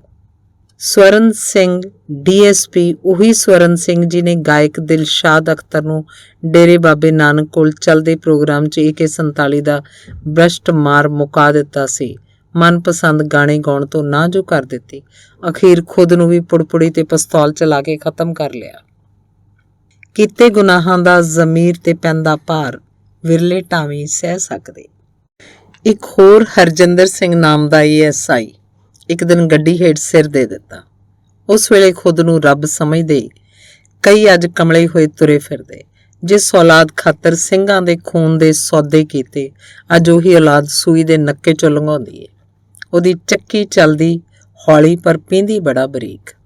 ਸਵਾਲ ਇਹ ਨਹੀਂ ਕਿ ਇਹਨਾਂ ਕੌਮੀ ਹੀਰਿਆਂ ਦੀ ਸ਼੍ਰੋਮਣੀ ਕਮੇਟੀਆਂ ਤੇ ਪੰਥਕ ਕਹਾਉਂਦਿਆਂ ਨੇ ਕਿੰਨੀ ਕੁ ਸਾਰ ਲਈ। ਸਵਾਲ ਇਹ ਹੈ ਕਿ ਅੱਜ ਇਹ ਕਿਸ ਹਾਲਤ ਵਿੱਚ ਨੇ। ਜਵਾਬ ਪੂਰੀ ਤਰ੍ਹਾਂ ਚੜ੍ਹਦੀ ਕਲਾ ਵਿੱਚ, ਭਾਵੇਂ ਕੋਲ ਕੁਝ ਵੀ ਨਹੀਂ। ਸਿਰ ਤੇ ਤਰਪਾਲਾਂ ਦੀ ਛੱਤ ਤੇ ਢਹਿੰਦੇ ਜਾਂਦੇ ਕੋਠੇ, ਟੁੱਟੀਆਂ ਮੰਜੀਆਂ, ਤਾਂ ਵੀ ਹੌਸਲਾ 7ਵੇਂ ਅਸਮਾਨ ਤੇ। ਮਾਛੀਵਾੜੇ ਦੇ ਜੰਗਲਾਂ 'ਚ ਵਿਚਰਦੇ ਦਸਮ ਪਿਤਾ ਪਾਟਿਆ ਚੋਲਾ, ਪੈਰਾਂ 'ਚੋਂ ਖੂਨ ਤੇ ਭੁੱਖਣ ਭਾਣੇ ਉਨੀਂਦਰੇ, ਤਾਂ ਵੀ ਚੜ੍ਹਦੀ ਕਲਾ 'ਚ ਉਸ ਵਾਹਿਗੁਰੂ ਦਾ ਸ਼ੁਕਰਾਨਾ ਕਰਦੇ ਹੋਏ। ਈਰਾਨ 'ਚ ਇੱਕ ਸੰਸਥਾ ਨੇ ਕੌਮ ਨੂੰ ਸਮਰਪਿਤ ਲਾਇਬ੍ਰੇਰੀ ਦੇ ਦਰਵਾਜ਼ੇ ਦਾ ਨਾਮ ਰੱਖਣਾ ਸੀ। ਸੰਗਤ ਨੂੰ ਪਹੁੰਚ ਕੀਤੀ ਕਿ ਆਪਣੇ ਗੁਰੂ ਦੀ ਕੋਈ ਵਿਲੱਖਣ ਗੱਲ ਦੱਸੋ। ਸੰਗਤ ਆਖਣ ਲੱਗੀ, ਸਾਡੇ ਗੁਰੂ ਨੇ ਸਾਰੀ ਉਮਰ ਕੋਈ ਦੌਲਤ ਇਕੱਠੀ ਨਹੀਂ ਕੀਤੀ। ਅੱਗੋਂ ਆਖਣ ਲੱਗੇ, ਸਾਨੂੰ ਨਾਮ ਮਿਲ ਗਿਆ। ਹੁਣ ਇਸ ਦਰਵਾਜ਼ੇ ਦਾ ਨਾਮ ਹੋਏਗਾ ਦਰਵਾਜ਼ਾ-ਏ ਦੌਲਤ। ਗੁਰਦਾਸ ਨੰਗਲ ਵਿੱਚੋਂ ਗ੍ਰਿਫਤਾਰ ਕੀਤੇ ਸਿੰਘਾਂ ਦੀ ਦਿੱਲੀ ਤਲਾਸ਼ੀ ਹੋਈ। ਕੁੱਲ 600 ਰੁਪਏ ਨਿਕਲੇ। ਪ੍ਰਧਾਨ ਮੰਤਰੀ ਮੁਨੀਮ ਖਾਨ ਨੇ ਟਿਚਕਰ ਕੀਤੀ, ਬੰਦਾ ਸਿਆ ਏਦੂ ਵੱਧ ਤੇ ਦਿੱਲੀ ਦੇ ਮੰਗਤਿਆਂ ਕੋਲ ਹੋਣੇ। ਅੱਗੇ ਉਹ ਆਖਣ ਲੱਗਾ, ਦਸਮ ਪਿਤਾ ਦੇ ਸਿੰਘ ਆ, ਉਹ ਦਸਮ ਪਿਤਾ ਜਿਹਨੇ ਬਾਦਸ਼ਾਹ ਹੁੰਦੇ ਹੋਏ ਵੀ ਦਰਵੇਸ਼ਾਂ ਵਾਲੀ ਜ਼ਿੰਦਗੀ ਬਤੀਤ ਕੀਤੀ। ਸਾਰੀ ਉਮਰ ਗਰੀਬਾਂ ਵਿੱਚ ਵੰਡਿਆ ਹੀ ਕੋਲ ਨਹੀਂ ਰੱਖਿਆ, ਫਿਰ ਅਸੀਂ ਕਿੱਦਾਂ ਰੱਖ ਸਕਦੇ ਸੀ। ਦਸਤੇ ਮੰਨੇ ਪਰਮੰਨੇ ਫਕੀਰ ਦੀ ਕੁਟੀਆ 'ਚ ਇੱਕ ਯਾਤਰੀ ਆਇਆ। ਭੁੰਜੇ ਬੈਠੇ ਨੂੰ ਵੇਖ ਪੁੱਛਣ ਲੱਗਾ, ਬਾਬਾ ਜੀ ਤੁਹਾਡੀ ਮੰਜੀ ਤੇ ਹੋਰ ਸਮਾਨ ਕਿੱਥੇ ਹੈ? ਅੱਗੇ ਉਲਟਾ ਸਵਾਲ ਕਰਤਾ, ਪੁੱਤਰ ਤੇਰੀ ਮੰਜੀ ਤੇ ਹੋਰ ਨਿੱਕ ਸੁੱਖ ਕਿੱਥੇ ਹੈ? ਆਖਣ ਲੱਗਾ, ਬਾਬਾ ਜੀ ਮੈਂ ਤੇ ਪਾਂਧੀ ਆ। ਅੱਗੋਂ ਹੱਸ ਪਿਆ ਕਿ ਪੁੱਤਰ ਮੈਂ ਵੀ ਪਾਂਧੀ ਆ, ਸੰਖੇਪ ਜਿਹੀ ਯਾਤਰਾ ਦਾ ਪਾਂਧੀ। ਦੋਸਤੋ, ਕਿੰਨੀਆਂ ਮਾਨਸਿਕ ਦੁਬਿਧਾਵਾਂ, ਵਲਵਲੇ, ਦੁੱਖ, ਪਛਤਾਵੇ ਤੇ ਰੁੱਸੇ ਗਿਲੇ ਸ਼ਿਕਵੇ ਆਪਣੇ ਆਪ ਹੀ ਮੁੱਕ ਜਾਵਣ ਜੇ ਇੰਨੀ ਸਮਝ ਆ ਜਾਏ ਕਿ ਅਸੀਂ ਸਭ ਪਾਂਧੀ ਹਾਂ, ਸੰਖੇਪ ਜਿਹੀ ਯਾਤਰਾ ਦੇ ਪਾਂਧੀ ਜਿਹਨੇ ਇੱਕ ਦਿਨ ਮੁੱਕ ਜਾਣਾ ਹੈ। ਹੁਣ ਇੱਕ ਨਜ਼ਰ ਪੋਸਟ ਵਿਚਲੀ ਫੋਟੋ ਦਾ ਏ ਉਹੀ ਸੂਬਾ ਸਰਹੰਦ ਜਿਹਦਾ ਰੋਮ ਰੋਮ ਨੌਜਵਾਨੀ ਦੀ ਰੱਤ ਵਿੱਚ ਗਰਸਿਆ ਏ। ਅਗਲੀ ਕਹਾਣੀ। ਸਰਦਾਰ ਸਾਹਿਬ ਦੀ ਇੱਕ ਅਜੀਬ ਜਿਹੀ ਆਦਤ ਹੋਇਆ ਕਰਦੀ ਸੀ। ਦੱਬੇ ਪੈਰੀ ਬਿਨਾਂ ਦੱਸਿਆਂ ਹੀ ਆਉਂਦੇ, ਫਿਰ ਅਗਲੇ ਦਿਨ ਦੱਸਦੇ ਕਿ ਮੈਂ ਰਾਤੀ ਆਇਆ ਸੀ। ਇੱਕ ਵਾਰ ਆਪਣੀ ਭੁੰਜਈ ਚਾਦਰ ਵਿਛਾ ਰਹਿਰਾਜ ਸਾਹਿਬ ਦਾ ਪਾਠ ਕਰ ਰਿਹਾ ਸਾਂ ਕਿ ਬਾਹਰ ਬਿੜਕ ਹੋਈ। ਸਰਦਾਰ ਹੋ ਰਹੀ ਸਨ। ਆਖਣ ਲੱਗੇ, ਮਾਨਸਿਆ ਗੱਲ ਕਰਨੀ ਹੈ। ਗੌਰ ਨਾਲ ਵੇਖਿਆ, ਸਰਦਾਰ ਹੋਰਾਂ ਦੀਆਂ ਅੱਖਾਂ 'ਚ ਤੈਰਦਾ ਹੋਇਆ ਨਮੀ ਦਾ ਸਮੁੰਦਰ ਸਾਫ਼ ਦਿਸ ਰਿਹਾ ਸੀ। ਕਾਲੀ ਨਾਲ ਗੁਟਕਾ ਸਾਹਿਬ ਰੁਮਾਲ ਵਿੱਚ ਲਪੇਟਦੇ ਹੋਏ ਨੇ ਪੁੱਛ ਲਿਆ, ਸਾਹਿਬ ਜੀ ਕੀ ਗੱਲ ਏ, ਸੁੱਖ ਸ਼ਾਂਤੀ ਹੈ? ਉਹਨਾਂ ਅੱਖਾਂ ਸਾਫ਼ ਕੀਤੀਆਂ, ਫਿਰ ਆਖਣ ਲੱਗੇ ਕਿ ਯਾਰ ਜਦੋਂ ਤੇਰੇ ਕਮਰੇ 'ਚ ਆਇਆ ਸਾਂ ਦੇਖਿਆ ਤੂੰ ਬਾਣੀ ਪੜ੍ਹਨ 'ਚ ਮਗਨ ਸੈਂ। ਫਿਰ ਬਾਹਰ ਨੂੰ ਗਿਆ, ਦੇਖਿਆ ਭੱਠੀ ਤੇ ਕੰਮ ਕਰਦੇ ਉਹ ਦੋਵੇਂ ਪਿਓ ਪੁੱਤ ਥੱਲੇ ਭੋਏ ਤੇ ਪਰਨਾ ਵਿਛਾ ਕੇ ਆਰਾਮ ਨਾਲ ਇਕੱਠੇ ਬੈਠ ਰਾਤ ਦਾ ਰੋਟੀ ਟੁੱਕ ਖਾ ਰਹੇ ਸਨ। ਉਹਨਾਂ ਅੱਗੇ ਪਈਆਂ ਰੋਟੀਆਂ, ਕੁੱਟੀ ਹੋਈ ਚਟਨੀ ਤੇ ਹੋਰ ਵੀ ਕਿੰਨਾ ਸਾਰਾ ਨਿੱਕ ਸੁੱਕ ਦੇਖ ਉਹ ਸਾਰੇ ਪਕਵਾਨ ਚੇਤੇ ਆ ਗਏ ਜਿਹੜੇ ਡਾਕਟਰਾਂ ਨੇ ਖਰਾਬ ਸਿਹਤ ਦੇ ਚਲਦਿਆਂ ਸਦਾ ਲਈ ਖਾਣ ਤੋਂ ਮਨਾ ਕੀਤੇ ਹੋਏ ਨੇ। ਨਾਲ ਹੀ ਹਮੇਸ਼ਾ ਹੀ ਵਿਦੇਸ਼ੀ ਟੂਰਾਂ ਤੇ ਨਿਕਲਿਆ ਰਹਿੰਦਾ ਤੇਰਾ ਨਿੱਕਾ ਸਰਦਾਰ ਚੇਤੇ ਆ ਗਿਆ। ਪਤਾ ਨਹੀਂ ਕਿੰਨਾ ਚਿਰ ਹੋ ਗਿਆ ਸਾਨੂੰ ਦੋਹਾਂ ਨੂੰ ਇਕੱਠਿਆਂ ਕੋਲ ਬੈਠ ਰੋਟੀ ਖਾਂਦਿਆਂ। ਮੈਨੂੰ ਤੇ ਇਹ ਵੀ ਨਹੀਂ ਪਤਾ ਹੁਣ ਉਹ ਹੈ ਕਿਹੜੇ ਮੁਲਕ ਵਿੱਚ। ਤੈਨੂੰ ਪਾਠ ਕਰਦੇ ਨੂੰ ਵੇਖ ਅੰਦਰੋਂ ਫਿਟਕਾਰ ਜੀ ਪਈ ਕਿ ਯਾਦ ਕਰ ਵੱਡਿਆ ਸਰਦਾਰਾ, ਆਖਰੀ ਵਾਰ ਤੂੰ ਖੁਦ ਇੰਜ ਭੋਏ ਤੇ ਬੈਠ ਕੇ ਪਾਠ ਕਦੋਂ ਕੀਤਾ ਸੀ? ਲੋਰ ਚਾਹੇ ਸਰਦਾਰ ਜੀ ਗੱਲਾਂ ਕਰੀ ਜਾ ਰਹੇ ਸਨ। ਆਂਦੇ ਯਾਰ ਲੋਕੀ ਮੈਨੂੰ ਰਾਜਾ ਸਮਝਦੇ ਨੇ, ਪਰ ਮੇਰੇ ਪੱਲੇ ਬਸ 24 ਘੰਟੇ ਦੀ ਭਟਕਣ ਹੀ ਰਹਿ ਗਈ ਹੈ। ਉਹੀ ਭਟਕਣ ਜਿਹਨੂੰ ਦੁਨੀਆ ਅਮੀਰੀ ਤੇ ਵੱਡੇਪਣ ਦਾ ਨਾਮ ਦਿੰਦੀ ਏ, ਸਿਜਦੇ ਸਲਾਮਾਂ ਕਰਦੀ ਏ, ਰੋਹ ਮੰਨਦੀ ਏ, ਤੇ ਜਿਹੜੀ ਹਮੇਸ਼ਾ ਹੀ ਮੇਰੇ ਵਰਗਿਆਂ ਨੂੰ ਇਸ ਭਰਮ ਭੁਲੇਖੇ 'ਚ ਪਾਈ ਰੱਖਦੀ ਏ ਕਿ ਕੋਲ ਜਿੰਨੀ ਜ਼ਿਆਦਾ ਮਾਇਆ ਆਏਗੀ ਉਨੀ ਵੱਧ ਸੁਖੀ ਤੇ ਖੁਸ਼ ਹੋਵਾਂਗੇ। ਮ੍ਰਿਗ ਤ੍ਰਿਸ਼ਨਾ ਦਿਨੋਂ ਦਿਨ ਵਧੀ ਜਾਂਦੀ ਏ, ਥੰਮਣ ਦਾ ਨਾਮ ਹੀ ਨਹੀਂ ਲੈਂਦੀ। ਪਰ ਹੁਣ ਥੱਕ ਗਿਆ, ਸੋਚਦਾ 2 ਘੜੀਆਂ ਬੈਠ ਆਰਾਮ ਕਰ ਲਵਾਂ, ਪਰ ਫਿਰ ਬੇਲਗਾਮ ਮਨ ਆਵਾਜ਼ ਦਿੰਦਾ ਹੈ, ਨਾ ਆਰਾਮ ਨਾ ਕਰੀ, ਪਿੱਛੇ ਰਹਿ ਜਾਏਗਾ, ਬਾਕੀ ਗਾਂਹ ਨਿਕਲ, ਤੇਰਾ ਮੌਜੂ ਉਡਾਉਣਗੇ। ਮੈਂ ਫਿਰ ਅੰਨੀ ਸੁਰੰਗ 'ਚ ਭੱਜ ਉੱਠਦਾ। ਰਾਤੀ ਸੁੱਤੇ ਪਿਆਂ ਵੀ ਫਿਕਰ ਖਾਈ ਜਾਂਦਾ ਕਿ ਪਤਾ ਨਹੀਂ ਫਰੀਦਾਬਾਦ ਫੈਕਟਰੀ 'ਚ ਮਾਲ ਪੁੱਜਾ ਹੈ ਕਿ ਨਹੀਂ, ਨੋਇਡਾ ਵਾਲੀ 'ਚ ਲੇਬਰ ਆਈ ਕਿ ਨਹੀਂ, ਲੁਧਿਆਣੇ ਕੰਮ ਸ਼ੁਰੂ ਹੋਇਆ ਕਿ ਨਹੀਂ, ਸ਼ੇਅਰ ਮਾਰਕੀਟ ਡਿੱਗ ਤਾਂ ਨਹੀਂ ਪਈ ਰਾਤੋਂ ਰਾਤ। ਡਾਕਟਰ ਕਾਲ ਕਰ ਲਵੇ ਤਾਂ ਤਰਾਹ ਨਿਕਲ ਜਾਂਦਾ, ਕਿਧਰੇ ਟੈਸਟਾਂ ਦੀ ਰਿਪੋਰਟ ਤਾਂ ਨਹੀਂ ਗਲਤ ਆ ਗਈ। ਭਰਾਵਾਂ 'ਚ ਵੰਡ ਵੰਡਾਈ ਵਾਲੇ ਚੱਕਰ, ਕੋਰਟ 'ਚ ਚੱਲਦੇ ਕਿੰਨੇ ਸਾਰੇ ਮੁਕੱਦਮੇ ਤੇ ਹੋਰ ਵੀ ਬੜਾ ਕੁਝ। ਅਖੀਰ ਵਾਹਵਾ ਚਿਰ ਮਨ ਦਾ ਸਾਰਾ ਗੁਬਾਰ ਕੱਢ ਦੂਰ ਖਲੋਤੇ ਡਰਾਈਵਰ ਨੂੰ ਆਵਾਜ਼ ਮਾਰ ਲਈ, ਆਖਣ ਲੱਗੇ, ਯਾਰ ਈਰਖਾ ਜੀ ਹੋਈ ਜਾਂਦੀ ਹੈ ਤੁਹਾਨੂੰ ਲੋਕਾਂ ਨੂੰ ਵੇਖ, ਕਿੰਨਾ ਕੀਮਤੀ ਸਰਮਾਇਆ ਸਾਂਭੀ ਬੈਠੇ ਹੋ ਤੁਸੀਂ ਲੋਕ। ਉਹ ਸਰਮਾਇਆ ਜਿਹੜਾ ਸ਼ਾਇਦ ਮੇਰੇ ਵਰਗਾ ਸਰਮਾਏਦਾਰ ਭਾਵੇਂ ਸਾਰੀ ਜਾਇਦਾਦ ਵੀ ਕਿਉਂ ਨਾ ਵੇਚ ਦੇ ਤਾਂ ਵੀ ਕਦੀ ਹਾਸਲ ਨਹੀਂ ਕਰ ਸਕਦਾ। ਆਪਣੀ ਗਰੀਬੀ ਤੇ ਤੰਗੀਆਂ ਤੁਰਸ਼ੀਆਂ ਬਾਰੇ ਸੋਚ ਅਕਸਰ ਹੀ ਰੱਬ ਨਾਲ ਸ਼ਿਕਵੇ ਸ਼ਿਕਾਇਤਾਂ ਕਰਦੇ ਰਹਿੰਦੇ ਮੈਨੂੰ ਖੁਦ ਨੂੰ ਉਸ ਦਿਨ ਸਰਦਾਰ ਹੋਰਾਂ ਦੇ ਤੁਰ ਜਾਣ ਮਗਰੋਂ ਸੱਚਮੁੱਚ ਹੀ ਬੜਾ ਜ਼ਿਆਦਾ ਸਕੂਨ ਜਿਹਾ ਮਿਲਿਆ। ਪਹਿਲੀ ਵਾਰ ਮਹਿਸੂਸ ਹੋਇਆ ਜਿਵੇਂ ਮਹਿੰਗੀ ਗੱਡੀ 'ਚ ਬੈਠਾ ਇੱਕ ਵੱਡਾ ਇਨਸਾਨ ਅਸਲ ਵਿੱਚ ਮੇਰੇ ਨਾਲੋਂ ਵੀ ਕਿਤੇ ਵੱਧ ਗਰੀਬ ਤੇ ਬੇਬਸ ਸੀ। ਅਗਲੀ ਕਹਾਣੀ। ਸ਼ਹਿਰੋਂ ਦੂਰ ਨਿੱਕੇ ਜਿਹੇ ਅੱਡੇ ਤੇ ਕਿੰਨੇ ਚਿਰ ਮਗਰੋਂ ਇੱਕ ਬੱਸ ਆਉਂਦੀ। ਬਿੰਦ ਕੁ ਰੁਕਦੀ, ਸਵਾਰੀਆਂ 'ਚ ਸੰਘਰਸ਼ ਹੁੰਦਾ, ਕਈ ਚੜ੍ਹ ਜਾਂਦੀਆਂ, ਰਹਿ ਜਾਂਦੀਆਂ ਦੇ ਮੂੰਹੋਂ ਬਦਦੁਆਵਾਂ ਨਿਕਲਦੀਆਂ। ਮਗਰ ਬੈਠੀ ਬੁੱਢੀ ਮਾਈ ਕੋਲੋਂ ਅਜੇ ਮਸਾਂ ਉੱਠੀ ਹੋਇਆ ਹੁੰਦਾ ਕਿ ਘੱਟਾ ਉਡਾਉਂਦੀ ਬੱਸ ਦੂਰ ਜਾ ਚੁੱਕੀ ਹੁੰਦੀ। ਫਿਰ ਅਗਲੀ ਬੱਸ ਆਈ, ਨਿਰੀਪੁਰੀ ਹਨੇਰੀ ਤੂਫਾਨ ਵਾਂਗ। ਇਸ ਵਾਰ ਇੱਕ ਅਲੂਣੇ ਜਿਹੇ ਜਵਾਕ ਨੇ ਹਿੰਮਤ ਕਰਕੇ ਉਹਨੂੰ ਉੱਤੇ ਚੜ੍ਹਾ ਦਿੱਤਾ। ਕੰਡਕਟਰ ਨੇ ਟਿਕਟ ਪੁੱਛੀ, ਉਹਨੇ ਪਿੰਡ ਦੱਸਿਆ। ਕੰਡਕਟਰ ਨੇ ਉਸੇ ਵੇਲੇ ਸੀਟੀ ਮਾਰ ਬੱਸ ਰੋਕ ਲਈ ਤੇ ਆਖਿਆ, ਬੇਬੇ ਹੇਠਾਂ ਉਤਰ ਜਾ, ਗਲਤ ਬੱਸ ਤੇ ਚੜ੍ਹ ਆਈ। ਪੁੱਛੇ ਗਏ ਕਈ ਸਵਾਲਾਂ ਦੇ ਬਿਨਾਂ ਜਵਾਬ ਦਿੱਤਿਆਂ ਹੀ ਉਹਦੀ ਗਠੜੀ ਥੱਲੇ ਵਗਾਹ ਮਾਰੀ ਤੇ ਬੱਸ ਤੋਰ ਲਈ। ਸਿਖਰ ਦੁਪਹਿਰੇ ਡਿੱਗਦੀ ਢਹਿੰਦੀ ਫਿਰ ਉਸੇ ਥਾਂ ਬੋਰਡ ਹੇਠ ਬੈਠੀ ਅਗਲੀ ਦਾ ਇੰਤਜ਼ਾਰ ਕਰਨ ਲੱਗੀ। ਪੂਰੇ ਅੱਧੇ ਘੰਟੇ ਬਾਅਦ ਅਗਲੀ ਬੱਸ ਆਈ। ਪਹਿਲਾਂ ਵਾਲੀ ਕਹਾਣੀ ਇੱਕ ਵਾਰ ਫੇਰ ਦੁਹਰਾਈ ਗਈ ਤੇ ਪਲਾਂ ਛਿਣਾਂ ਵਿੱਚ ਹੀ ਬੱਸ ਵਿੱਚ ਤਿਲ ਸੁੱਟਣ ਜੋਗੀ ਥਾਂ ਵੀ ਨਾ ਬਚੀ। ਪਰ ਇਸ ਵਾਰ ਕੰਡਕਟਰ ਹੇਠਾਂ ਉਤਰ ਸਿੱਧਾ ਬੋਰਡ ਵੱਲ ਨੂੰ ਹੋ ਗਿਆ। ਬੇਬਸ ਲੱਗਦੀ ਮਾਤਾ ਨੂੰ ਸਹਾਰਾ ਦੇ ਕੇ ਉਠਾਇਆ। ਦੂਜੇ ਹੱਥ 'ਚ ਉਹਦੀ ਗਠੜੀ ਚੁੱਕ ਲਈ ਤੇ ਤੂੜੀ ਵਾਂਗ ਭਰ ਗਈ ਬੱਸ ਦੀ ਪਿਛਲੀ ਬਾਰੀ ਕੋਲ ਹੋਕਾ ਦਿੰਦਾ ਆਖਣ ਲੱਗਾ, ਬਈ ਥੋੜਾ ਸਾਹ ਲੈ ਕੇ ਤੁਰਾਂਗੇ, ਜਿਹਨੂੰ ਜ਼ਿਆਦਾ ਕਾਹਲੀ ਏ ਮਗਰੇ ਲਿਬੜੇ ਵਾਲਿਆਂ ਦੀ ਚੜੀ ਆਉਂਦੀ ਏ, ਚੜ ਜਾਇਓ। ਅੱਧੀ ਬੱਸ ਖਾਲੀ ਹੋ ਗਈ। ਫਿਰ ਮਾਤਾ ਨੂੰ ਆਸਰਾ ਦੇ ਕੇ ਵਧੀਆ ਜੀ ਸੀਟ ਤੇ ਬਿਠਾ ਪੈਰਾਂ 'ਚ ਉਹਦੀ ਗਠੜੀ ਟਿਕਾ ਦਿੱਤੀ ਤੇ ਗਰਮੀ ਦੀ ਮਾਰੀ ਦੇ ਮੂੰਹੋਂ ਕੋਈ ਅਸੀਸ ਵੀ ਨਹੀਂ ਸੀ ਨਿਕਲ ਰਹੀ। ਬੱਸ ਜਿੱਧਰ ਨੂੰ ਕੰਡਕਟਰ ਜਾਂਦਾ ਉਧਰ ਨੂੰ ਆਪਣਾ ਹੱਥ ਕਰ ਪਤਾ ਨਹੀਂ ਮੂੰਹ 'ਚ ਕੀ ਬੋਲੀ ਜਾ ਰਹੀ ਸੀ। ਇਹਨੇ ਨੂੰ ਕੰਡਕਟਰ ਥੱਲੇ ਬੋਰਡ ਹੇਠ ਲੱਗਾ ਨਲਕਾ ਗੇੜ ਪਾਣੀ ਦਾ ਗਲਾਸ ਭਰ ਲਿਆਇਆ ਤੇ ਮਾਤਾ ਨੂੰ ਫੜਾ ਸੀਟੀ ਮਾਰ ਬੱਸ ਤੋਰ ਲਈ। ਮੇਰੇ ਕੋਲ ਟਿਕਟ ਕੱਟਣ ਆਇਆ ਤਾਂ ਸਭਿਆਰੇ ਪੁੱਛ ਲਿਆ, ਪੁੱਤ ਜਾਣਕਾਰ ਲੱਗਦਾ ਹੈ, ਬੁੱਢੀ ਦਾ ਕੀ ਰਿਸ਼ਤੇਦਾਰੀ ਇਹਦੇ ਨਾਲ? ਜੀ ਰਿਸ਼ਤੇਦਾਰੀ ਦਾ ਤਾਂ ਪਤਾ ਨਹੀਂ, ਪਰ ਨਿੱਕੇ ਹੁੰਦਿਆਂ ਮੇਰੀ ਮਾਂ ਵੀ ਇਦਾਂ ਹੀ ਕਿਸੇ ਅੱਡੇ ਤੋਂ ਕਿਸੇ ਬੱਸ 'ਚ ਚੜ੍ਹੀ ਸੀ, ਅਜੇ ਤੱਕ ਨਹੀਂ ਮੁੜੀ। ਜਦੋਂ ਕਦੀ ਕੋਈ ਕੱਲੀਕਾਰੀ ਰੂਹ ਨਜ਼ਰੀ ਪੈ ਜਾਏ ਤਾਂ ਕਰਮਾਂ ਵਾਲੀ ਦਾ ਚੇਤਾ ਆ ਜਾਂਦਾ ਹੈ। ਗਰਮੀ ਦੇ ਮੌਸਮ ਵਿੱਚ ਸਪੀਡ ਤੇ ਭੱਜੀ ਜਾਂਦੀ ਰੋਡਵੇਜ਼ ਦੀ ਬੱਸ ਦਾ ਇੰਜਣ ਅੱਗ ਉਗਲ ਰਿਹਾ ਸੀ, ਪਰ ਕੋਲ ਹੀ ਤੁਰੀ ਫਿਰਦੀ ਕੋਈ ਪਹੁੰਚੀ ਹੋਈ ਆਤਮਾ ਮੇਰੇ ਵਜੂਦ ਦੇ ਠੰਡੇ ਪਾਣੀ ਦੀਆਂ ਟਕੋਰਾਂ ਕਰ ਰਹੀ ਸੀ। ਧੰਨਵਾਦ।